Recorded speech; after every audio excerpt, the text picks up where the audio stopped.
In the fall of 2018, I ordered a washing machine from Lowe's. When the delivery truck came, it was raining and they backed into my yard and left severe holes in my yard. I mean, severe holes. I'll have that link at the end of this video if you want to see the original damage.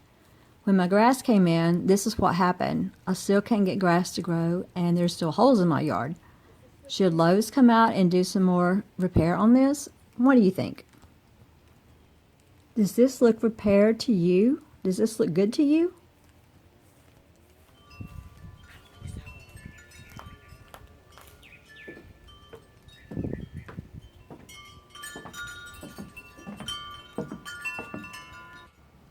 Just get a little bit closer so you can clearly see the two ruts made by the tire. Here's my other grass. My good grass. And this is the other place that they filled in.